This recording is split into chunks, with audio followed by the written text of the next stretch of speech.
Hello students, कैसे हैं आप लोग। मेरा नाम विपुल भादुका है। बॉटनी पढ़ाऊंगा आप लोगों को और बॉटनी में हमारा 12th का पहला चैप्टर हम लोग पढ़ेंगे और उसका नाम है जीवों में जनन। ये जो जीवों में जनन की कहानी है ये देखेंगे हम और हम बात करेंगे थोड़ी सी जीवों में जनन के लिए। भाई ये जो जीवों में जनन है इसके लिए हम बात कर रहे हैं। पहली बात कि जीव क्या होता है ना, ये हमारी बात करें हम जीव क्या है। तो भाई जीव में सम्मिलित हैं दोनों ही तरह के, यानी कि पादप भी और जंतु भी, प्लांट्स भी एनिमल्स भी, फंजाई यानी कवक भी, सूक्ष्म जीव यानी बैक्टीरिया, सभी तरह के जीव जीवों की कैटेगरी में सम्मिलित हैं। सभी प्रकार के जो पादप या जंतु या जितने भी टाइप के ऑर्गेनिज्म हैं उन सबको सम्मिलित रूप से हम बोल देते हैं जीव, है ना। दूसरी बात आ गई यहाँ पर जनन। जनन को थोड़ा सा डिफाइन करते हैं। जनन की डेफिनेशन हम समझते हैं कि भाई जनन क्या है। चलो डेफिनेशन से शुरू करते हैं। तो ये हमारा जनन, भाई जनन क्या है समझें इस बात को। अगर कोई एक जीव किसी भी प्रक्रिया के द्वारा, है ना, जनन का मतलब क्या है कि भाई कोई भी एक जीव जो है वो किसी भी प्रक्रिया के द्वारा अपने ही समान एक और जीव उत्पन्न कर दे, अपने ही समान एक और जीव उत्पन्न कर दे, तो वो प्रक्रिया जो है वो क्या कहलाएगी, जनन कहलाएगी। ऐसा ही तो होगा। डेफिनेशन बताऊं तो भाई वह जैविक प्रक्रिया, है ना, वह जैविक प्रक्रिया या जीव विज्ञानीय प्रक्रम यानी बायोलॉजिकल प्रोसेस, ऐसा ही तो है भाई। वह जैविक प्रक्रिया, जीव विज्ञानीय प्रक्रम, वह जैविक प्रक्रम जिसके द्वारा, जिसके द्वारा एक जीव अपने समान, ये अपने समान जो शब्द है ये भी बड़ा इंपॉर्टेंट है। तो अपन लोग जानते हैं कि भाई हाथी का जो बच्चा उत्पन्न होता है वो हाथी के जैसा दिखता है, कुत्ते का कुत्ते के जैसा, बिल्ली का बिल्ली के जैसा। तो हर एक जीव जो नया जीव उत्पन्न करेगा वो अपने समान उत्पन्न करेगा, ये बात भी ध्यान रखने वाली। तो अपने समान एक छोटे जीव को उत्पन्न करता है जिसको हम नाम देते हैं संतति। जो नया जीव उत्पन्न होता है उसको हम बोलते हैं संतति। तो परिभाषा बन गई कि भाई वह जैविक प्रक्रिया जिसमें कोई भी जीव, पादप जंतु कोई भी हो सकता है, जिसमें कोई भी जीव अपने ही समान एक छोटे जीव या संतति को जन्म देता है, उत्पन्न करता है, तो वो प्रक्रिया कहलाती है जनन। सिंपल। अब जो संतति उत्पन्न हुई है, जो नया जीव उत्पन्न हुआ है, वो क्या करेगा, वो अपने आकार को बढ़ाएगा। मतलब क्या करेगा, वृद्धि करेगा। वृद्धि करके वयस्क हो जाएगा, मैच्योर हो जाएगा और वयस्क होने के बाद फिर से वो क्या करेगा, नई संतति का निर्माण करेगा, यानी वो फिर से जनन की प्रक्रिया को दोहराएगा। तो ऐसे ही चलता रहेगा भाई। एक जीव जनन करेगा, नई संतति बनाएगा, फिर वो जो संतति बनी वो वृद्धि करेगी, वयस्क होगी, फिर वो नई संतति का निर्माण करेगी, जनन करेगी, और यही प्रक्रिया चलती रहेगी। तो भाई सवाल ये उठता है कि ऐसी क्या ज़रूरत आ गई कि हर एक जीव जो है ये जनन की प्रक्रिया संपन्न कर रहा है। हर एक जीव जनन की प्रक्रिया संपन्न कर रहा है, फिर जो नई संतति उत्पन्न हो रही है वो भी जनन कर रही है, फिर जो नई संतति उत्पन्न हो रही है वो भी जनन कर रही है। कैसा भी जीव हो, चाहे लोअर ऑर्गेनिज्म हो, कवक हो, जीवाणु हो, जनन कर रहा है। हायर ऑर्गेनिज्म हो, उच्च स्तरीय जीव, पादप हो, है ना, विकसित जंतु हो, सब के सब जनन संपन्न कर रहे हैं, जनन की प्रक्रिया कर रहे हैं। तो ऐसी क्या जरूरत आ पड़ी। तो इस चीज का जवाब छुपा है जीवन काल में। जीवन काल या जीवन अवधि में क्या है जीवन काल, इसको भी समझें। किसी भी जीव के जन्म से लेकर उसकी प्राकृतिक मृत्यु तक का जो समय है, भाई किसी भी जीव का जन्म होता है, अपनी वो जीवन जीता है, उसके बाद उसकी मृत्यु हो जाती है। प्राकृतिक मृत्यु तक का जो समय है, या उसके जन्म से प्राकृतिक मृत्यु तक की जो समय अवधि है या काल है, उसी को हम बोलते हैं जीवन काल या लाइफ स्पैन। जीवन काल या लाइफ स्पैन किसी जीव के जन्म से, देखिए जीव के जन्म से उसकी प्राकृतिक मृत्यु। अच्छा, प्राकृतिक मृत्यु इसमें महत्वपूर्ण हो गया। कोई एक्सीडेंट, कोई दुर्घटना नहीं होनी चाहिए। दुर्घटना में तो किसी की मौत जल्दी भी हो सकती है। हम बात कर रहे हैं प्राकृतिक की, तो जन्म से लेकर उसकी प्राकृतिक मृत्यु तक का यह काल जो है वो क्या कहलाता है? जीवन अवधि या जीवन काल कहलाता है। ये जो जीवन काल होता है, ये किसी जाति के लिए जो है वो क्या होता है? विशिष्ट होता है। किसी जाति के लिए जो है वो विशिष्ट होता है, स्पेसिफिक होता है। मनुष्य का अपना जीवन काल है, किसी और जीव का अपना जीवन काल है। हमने एक लिस्ट बना रखी है, उस लिस्ट पे थोड़ा सा नजर डालेंगे तो हम देखेंगे ये कुछ जीवों के जीवन काल हमने लिखे। एक मक्खी होती है जिसका नाम है मे फ्लाई। मे फ्लाई का जो जीवन काल है वो 24 घंटे का होता है, और ये 24 घंटे जो है ये इसका न्यूनतम है। जीवों में अगर पूछा जाए न्यूनतम जीवन काल किसका, तो किसका? मे फ्लाई का। और वो मे फ्लाई का न्यूनतम जीवन काल कितना है? 24 घंटे का है, 24 आवर का है। उसके अलावा सिल्क मौत, रेशम कीट 2 से 3 दिन, ये 2 से 3 दिन है। माउस चूहे का 3 से 5 वर्ष।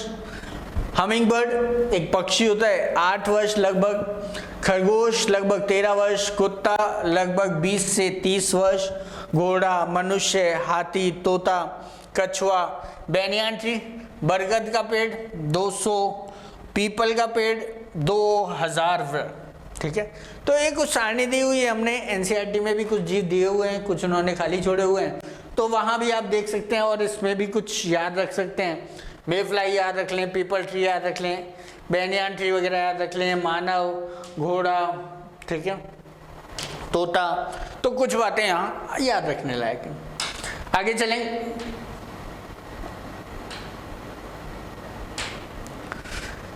ये जो जीवन काल है जीवों का, हमने बताया किसी जाति के लिए विशिष्ट होता है, और ये विशिष्ट जो जीवन काल है ये क्या हो सकता है? बहुत छोटा हो सकता है। जैसे हमने बोला मे फ्लाई का कितने दिन? 1 दिन का हो सकता है, या कुछ जीवों में ये 1 सप्ताह का हो सकता है। तो ये जो जीवन काल है ये कुछ दिनों का हो सकता है, बहुत छोटा हो सकता है, या बहुत लंबा हो सकता है, कई हजार वर्ष का हो सकता है, कई हजार वर्ष का हो सकता है। तो कुछ दिनों से लेके कुछ हजार वर्ष के बीच में लगभग सभी जीवों के जीवन काल सम्मिलित हैं। यह अवधि कौन सी अवधि? जीवन अवधि है। जीवन काल कम से कम 1 दिन या फिर अधिक से अधिक कुछ हजार वर्ष हो सकती है। सिंपल। तो अधिकांश जीवों के जीवन काल इस कुछ दिन से लेकर कुछ हजार वर्ष के बीच में हम सम्मिलित करते हैं। खास बात एक और कि ये भाई जो जीवन अवधि है, जीवन काल है, किसी जीव का जीवन काल वो 2 बातों पर बिल्कुल निर्भर नहीं करता है। वो 2 बातों पर निर्भर नहीं करता है। एक उस जीव का आकार, एक उस जीव का आकार, और दूसरी बात उस जीव की जटिलता। 2 बातों पर वो निर्भर नहीं करता है, और वो 2 बातें क्या? उस जीव का आकार और उस जीव की जटिलता पर वो निर्भर नहीं करता है। ये बात बहुत ही इंपॉर्टेंट है, याद रखने वाली है। इसको उदाहरण से समझें तो हमारे पास उदाहरण भी है। ये देखें, कौवा और तोता। तुम जानते हो कौवा और तोता जो होते हैं आकार में लगभग क्या हैं? समान हैं। कोई विशेष अंतर इनके आकार में नहीं होता। कौवा और तोता जो हैं वो आकार में लगभग समान हैं, लेकिन इनके जीवन काल में बहुत अंतर पाया जाता है। ये जो कौवा है इसका जीवन काल होता है लगभग 15 वर्ष का, जबकि तोता जो है उसका जीवन काल होता है लगभग 140 वर्ष का। तो यही तो हम बोल रहे हैं कि भाई ये जो जीवन काल है किसी भी जीव का, ये दो बातों से संबंधित नहीं है, एक उसका आकार और दूसरा उसकी जटिलता। कोई जीव कितना अधिक विकसित है इस बात से कोई फर्क नहीं पड़ता है। मनुष्य सबसे ज़्यादा विकसित है तो ऐसा नहीं है कि भाई उसका जीवन काल जो है सबसे ज़्यादा होगा। हमने अभी इसमें टेबल में भी देखा, ये देखें कछुआ है कम विकसित है मनुष्य से लेकिन जीवन काल ज़्यादा है, ठीक है। तो जटिलता या डेवलपमेंट जो है, विकसित कौन कितना है, कौन कितना जटिल है, इस बात पर भी जीवन काल निर्भर नहीं करता। हमने बात शुरू की थी कि भाई क्यों हर एक जीव जनन संपन्न कर रहा है, और हमने बोला कि उसका जवाब छुपा है जीवन काल में, जीवन अवधि में। तो ये जो जीवन काल है, जीवन अवधि है, ये हर एक जीव की निश्चित है, यानी जिसका जन्म हुआ है उसकी क्या होगी, मृत्यु भी होगी। जीवन काल निश्चित है, जीवन काल का मतलब ये है कि जिसका जन्म हुआ है, जो पैदा हुआ है उसकी एक दिन क्या होगी, मृत्यु भी होगी। मृत्यु होगी तो वो जीव समाप्त हो जाएगा, और अगर जीव समाप्त होता गया तो एक दिन उसकी जाति भी समाप्त हो जाएगी। तो कोई जीव क्या करता है, अपनी जाति की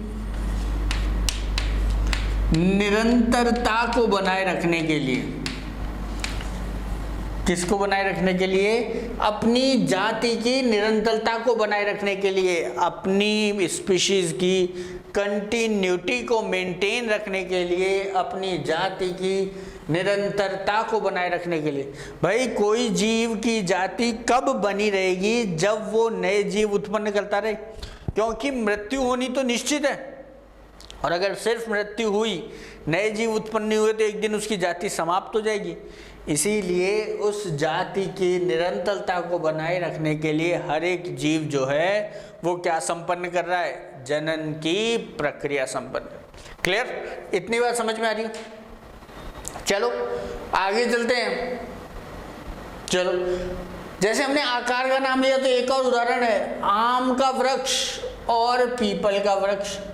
आकार दोनों का लगभग समान, आम का वृक्ष और पीपल का वृक्ष आकार दोनों का समान, लेकिन आम के वृक्ष का जो जीवन काल होता है वो पीपल से बहुत कम होता है।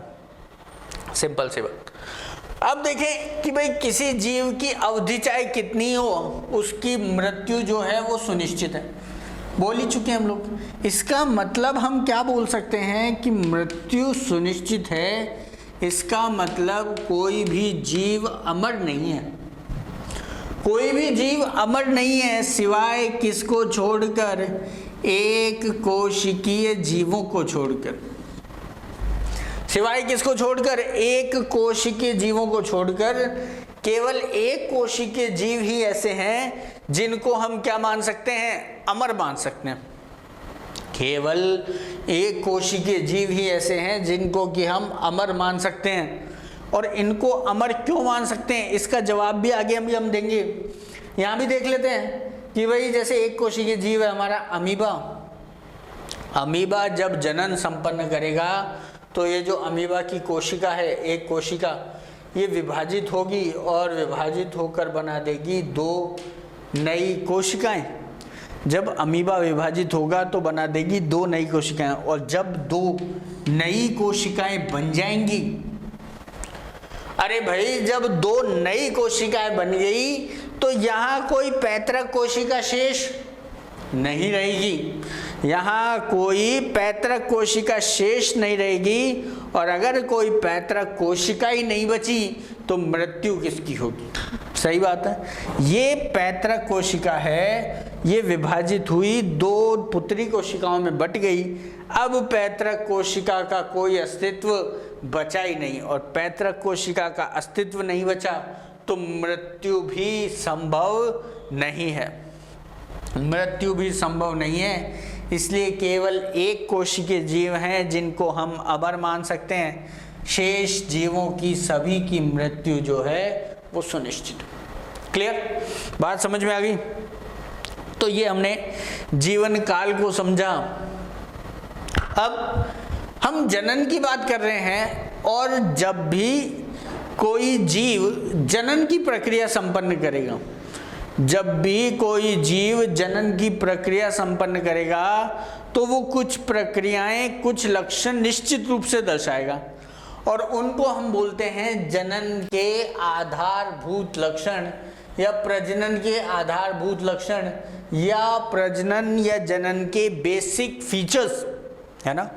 बेसिक फीचर मतलब सब में उपस्थित होंगे, सब में उपस्थित होंगे। जब भी जनन संपन्न किया जाएगा किसी जीव के द्वारा तो वो कुछ लक्षण दर्शाएगा, तो वो कहलाएंगे आधारभूत लक्षण। पहली बात होगी डीएनए की पुनरावृत्ति। डीएनए की पुनरावृत्ति जिसको हम बोल देते हैं रेप्लिकेशन ऑफ डीएनए, जिसको हम बोल देते हैं रेप्लिकेशन ऑफ डीएनए। अब भाई एक कोशिका विभाजित होगी, नई पुत्री कोशिकाएं बनाएंगी, अब उसका जो डीएनए है, उसका जो आनुवांशिक पदार्थ है वो तो निश्चित है, और अगर पुत्री कोशिकाओं को भी दोनों को डीएनए देना है तो डीएनए की मात्रा क्या करनी पड़ेगी? दुगनी करनी पड़ेगी। अगर उस डीएनए का समान रूप से बंटवारा करना है तो डीएनए की मात्रा कितनी करनी पड़ेगी? दुगनी करनी पड़ेगी। और वो दुगनी कैसे होगी? डीएनए की पुनरावृत्ति यानी रेप्लिकेशन से होगी। जब डीएनए का रेप्लिकेशन हो जाएगा तो डीएनए की मात्रा दुगनी हो जाएगी, और ये डीएनए बनने वाली कोशिकाओं में बराबर रूप से वितरित किया जा सकेगा। दूसरा फीचर, एक बार डीएनए की रेप्लिकेशन हो गया यानी डीएनए की मात्रा डबल हो गई, अब होगा कोशिका का विभाजन। अब होगा कोशिका का विभाजन, वो या तो समसूत्री हो सकता है या तो केवल समसूत्री हो सकता है, या दोनों हो सकते हैं। दोनों मतलब समसूत्री भी हो सकता है और अर्धसूत्री भी हो सकता। समसूत्री और अर्धसूत्री कोशिका विभाजन तो तुम लोग पढ़ चुके हो, है ना। कोशिका विभाजन जो है वो दो तरह का होता है। एक होता है समसूत्री विभाजन यानी माइटोसिस, एक होता है अर्धसूत्री विभाजन यानी मियोसिस। एक होता है समसूत्री विभाजन, एक होता है अर्धसूत्री विभाजन। वैसे तो कोशिका विभाजन तुम लोग 11th में पढ़ चुके हो, लेकिन मैं इनमें बेसिक डिफरेंस तुमको बता देता हूँ, मुख्य अंतर तुमको बता देता हूँ। वो क्या है कि भाई जब कोई कोशिका विभाजित होगी और बनने वाली पुत्री कोशिकाओं में गुणसूत्रों की संख्या जो है वो समान रहेंगी। गुणसूत्रों की संख्या अगर समान रहेगी तो वो कहलाएगा समसूत्री। देखो ना, नाम से ही समझ में आ रहा है, समान सूत्री गुणसूत्र। भाई बनने वाली पुत्री कोशिकाओं में गुणसूत्रों की संख्या समान किसके साथ? पैतृक कोशिका के साथ। याद रखने वाली बात यह है कि भाई जितनी पैतृक कोशिका में गुणसूत्र उतने ही पुत्री कोशिका में गुणसूत्र, जितने गुणसूत्र पैतृक कोशिका में उतने ही गुणसूत्र पुत्री कोशिका में, तो ये विभाजन कहलाएगा समसूत्री विभाजन। और इसका बिल्कुल विपरीत, अगर बनने वाली पुत्री कोशिकाओं में गुणसूत्रों की संख्या पैतृक कोशिका की तुलना में कितनी रह जाए? आधी रह जाए। अरे कितनी रह जाए? आधी रह जाए। देखो ना, अर्ध लिखा हुआ है, अर्ध का मतलब आधी, सूत्री गुणसूत्र। मान लिया पैतृक कोशिका है, 46 गुणसूत्र हैं, पुत्री कोशिकाएं बनी और गुणसूत्र रह गए कितने? 23। कौन सा विभाजन? अरे कौन सा विभाजन? अर्धसूत्री विभाजन। कौन सा विभाजन? अर्धसूत्री विभाजन। लेकिन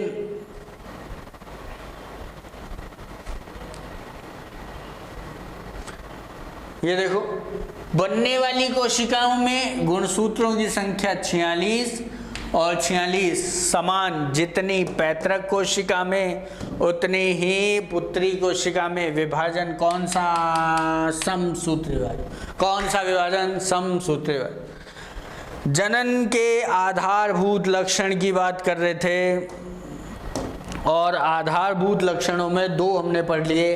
एक डीएनए का रेप्लिकेशन हो गया, दूसरा सेल डिवीजन, कोशिका विभाजन हो गया। तीसरी बात, तीसरा प्रमुख लक्षण जननिक काय का निर्माण या रिप्रोडक्टिव बॉडीज या यूनिट्स। क्या बनेंगी? जनन काय या जनन इकाइयों का निर्माण, यूनिट्स बनेंगी। जब भी जनन की प्रक्रिया होगी तो वो किसी न किसी जनन इकाई के द्वारा होगी। वो जनन इकाई युग्मक हो सकती हैं, वो जनन इकाई बीजाणु हो सकते हैं, वो जनन इकाई मुकुल हो सकती है, बड हो सकती है, या कुछ और हो सकता है। ठीक है, तो वो जनन इकाई का निर्माण होगा, ये तीसरा प्रमुख लक्षण। और चौथा, ये जो जनन इकाई है ये विकसित होगी और विकसित होकर बना देगी नया जीव। नए जीव के रूप में ये विकसित हो जाएगी। और अब ये प्रक्रिया जो है ये पूरे जनन के डिफाइन कर रही है, पूरे जनन को एक्सप्लेन कर रही है कि भाई जनन की प्रक्रिया में चार प्रमुख लक्षण हमने बोल दिए। और वो चार प्रमुख लक्षण कौन कौन से? पहला, डीएनए का रेप्लिकेशन, पुनरावृत्ति या प्रतिकृतियन। दूसरा, रेप्लिकेशन हो गया, डीएनए की मात्रा डबल हो गई, अब कोशिका विभाजन। उसके बाद जनन इकाइयों का निर्माण, रिप्रोडक्टिव यूनिट्स। और चौथा, ये जो जनन इकाइयां हैं ये विकसित होकर बनाएंगी नया जीव, या नए जीव के रूप में ये विकसित हो जाएंगे। क्लियर? बात समझ में आ गई? अब हम बात करेंगे जनन के प्रकार। जनन के प्रकार, जनन मुख्यतः दो प्रकार का। एक अलैंगिक जनन, जिसको हम बोल देते हैं अयुग्मकीय। दूसरा लैंगिक जनन यानी युग्मकीय। आगे मैं इसको डिफाइन करूंगा, अयुग्मकीय और युग्मकीय से क्या मतलब है। अभी केवल इतना समझें कि अलैंगिक और लैंगिक। एक एक की बात करते हैं, डिटेल में चलते हैं। तो पहली बात, अलैंगिक जनन। अलैंगिक जनन की तीन खास बात है। पहला कि ये जो अलैंगिक जनन है ये एक पैतृकीय होता है। यहाँ पर पैतृक केवल एक होता है, और ये जब एक पैतृक नए जीव का निर्माण करता है तो ये प्रक्रिया जो है वो क्या कहलाती है? अलैंगिक जनन कहलाती है। जब यूनिपेरेंटल एक पैतृकीय, अलैंगिक जनन जो है वो सदैव एक पैतृकीय होता है। एक ही पैतृक जो है वो नए जीव का निर्माण करे, नए जीव की उत्पत्ति कर दे, तो वो प्रक्रिया कहलाएगी अलैंगिक जनन। एक बात, मैंने तीन बातें बोली। एक हो गई एक पैतृक, दूसरी और तीसरी, जनन की वो प्रक्रिया जिसमें दो काम कभी नहीं होंगे।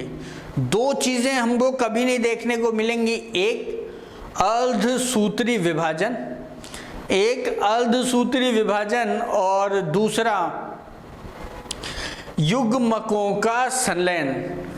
देखो, जनन की ऐसी प्रक्रिया जो बिना अर्धसूत्री विभाजन और बिना युग्मकों के संलयन के संपन्न होगी। याद रखने वाली बात है हमेशा कि ना तो इसमें अर्धसूत्री विभाजन होगा, ना ही युग्मकों का संलयन होगा। देखो, तो इसके साथ आराम से इसकी परिभाषा हम लिख सकते हैं कि भाई जनन की वह प्रक्रिया जनन की वह प्रक्रिया जो एक पैतृकीय है, एक पैतृकीय है और कैसे संपन्न होती है, बिना अर्धसूत्रीय विभाजन और बिना युग्मकीय संलयन के, बिना युग्मकों के संलयन के संपन्न होती है। क्या कहलाएगी? अलैंगिक जनन कहलाएगी। एक बात। दूसरी बात ये कि अगर कभी पूछ लिया जाए भाई अलैंगिक जनन की प्रक्रिया जो हो रही है इसमें युग्मकों का निर्माण होगा कि नहीं होगा, इसमें युग्मकों का निर्माण होगा कि नहीं होगा, तो क्या लगेगा? युग्मकों का निर्माण नहीं होगा। ऐसा नहीं है, यहाँ युग्मकों का निर्माण, यहाँ युग्मक निर्माण दोनों बातें हैं, हो भी सकता है, हो सकता है और नहीं हो सकता है।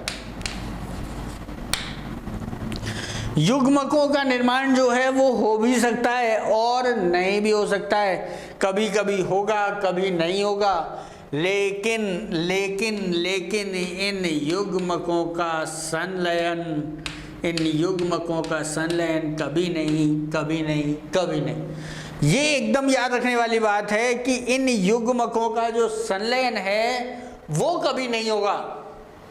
इन युग्मकों का जो संलयन है वो आपको कभी नहीं देखने को मिलेगा, तो वो प्रक्रिया है अलैंगिक जनन। अगर संलयन हो गया, अगर संलयन हो गया तो वो जो प्रक्रिया है वो क्या बन जाएगी? लैंगिक जनन बन जाएगी। तो यहाँ युग्मकों का संलयन कभी नहीं हो। आगे चलो और पॉइंट्स देखो भाई, यहाँ ना अलसूत्री विभाजन हो रहा है ना युग्मकों का संलयन हो रहा है, तो ये एक तीव्र बहुगुणन है, क्विक मल्टीप्लिकेशन है, यानी तेजी से संपन्न होती है। दूसरी बात, सरल प्रक्रिया है, सिंपल प्रोसेस है। तो दोनों चीजें याद रखनी है, तीव्र और सरल। एक और महत्वपूर्ण बात, यहाँ अर्धसूत्री विभाजन नहीं हो रहा, यहाँ अर्धसूत्री विभाजन नहीं हो रहा। तुम जानते हो जब अर्धसूत्री विभाजन होता है तो उसमें एक प्रक्रिया होती है जिसको हम बोलते हैं क्रॉसिंग ओवर। अर्धसूत्री विभाजन में एक प्रक्रिया होती है जिसको हम बोलते हैं क्रॉसिंग ओवर। यहाँ अर्धसूत्री विभाजन हो ही नहीं रहा, क्रॉसिंग ओवर होगा ही नहीं, और अगर क्रॉसिंग ओवर नहीं हुआ तो इस प्रकार के जनन में विभिन्नताएं भी उत्पन्न नहीं होंगी। और अगर विभिन्नताएं उत्पन्न नहीं हो रही हैं तो जो भी नई संतति बनेगी, नया जीव बनेगा, संतति बनेगी या नया जीव बनेगा, वो पैतृक कोशिका से और आपस में बने जीवों से, पैतृक जीव से और आपस में बने जीवों से आनुवांशिक रूप से बिल्कुल कैसा होगा? समान होगा। नहीं समझ रहे? नहीं समझ रहे? भूल जाओ, दोबारा सुनो कि भाई क्रॉसिंग ओवर तो हो नहीं रहा क्योंकि अलसूत्री विभाजन नहीं हो रहा, समसूत्री विभाजन से होगा जो भी काम होगा। विभिन्नताएं आएंगी नहीं, क्यों? विभिन्नताएं उत्पन्न होती हैं क्रॉसिंग ओवर से। विभिन्नताएं उत्पन्न नहीं होंगी तो जो भी संतति पैदा होगी, जो भी संतति उत्पन्न होगी, वो पैतृक कोशिका से और अपने साथ वाली बनने वाली जो कोशिकाएं हैं उनसे आनुवांशिक रूप से समान होगी। और ऐसी आनुवांशिक रूप से संरचनाओं को हम नाम देते हैं क्लोन। ऐसी आनुवांशिक रूप से समान संरचनाओं या समान संततियों को हम नाम देते हैं क्लोन। तो कभी स्टेटमेंट आ जाए कि भाई अलैंगिक जनन में क्लोन उत्पन्न होते हैं, अलैंगिक जनन में क्लोन्स का निर्माण होता है, क्या ये कथन सही है? तो हाँ भाई, ये कथन बिल्कुल सही है, ये सत्य कथन है। अलैंगिक जनन के मुख्य बिंदु हमने देखे, परिभाषा हमने देखी, तो एक पैतृकीय हो गया, बिना अलसूत्री विभाजन हो गया, बिना युग्मकों के संलयन हो गया, क्विक हो गया, तीव्र हो गया, सरल हो गया, और यहाँ पर निर्माण होगा क्लोन्स का, यहाँ क्लोन्स का निर्माण होगा। अलैंगिक जनन के प्रकार। अलैंगिक जनन मुख्यतः 4 प्रकार का है, ये नाम लिखे हमने यहाँ। एक है द्विविभाजन, बाइनरी फिजन, दूसरा है मुकुलन, बडिंग, तीसरा है स्पोर फॉर्मेशन, बीजाणु जनन, और चौथा है कायिक प्रवर्धन। अलैंगिक जनन मुख्यतः 4 प्रकार का है। द्विविभाजन आगे हम बात करेंगे, मुकुलन, बीजाणु जनन और कायिक प्रवर्धन, चारों की डिटेल में बात करेंगे, अलग अलग बात करेंगे। इनके उदाहरण से हम समझेंगे कि कौन सा जनन किस प्रकार से होगा, किस प्रकार के जीवों में ये हमको देखने को मिलेगा, लेकिन उसकी बात हम लोग करेंगे अगले लेक्चर में। तो आज की बात यहीं तक करेंगे, तो बस पढ़ते रहें। All the best.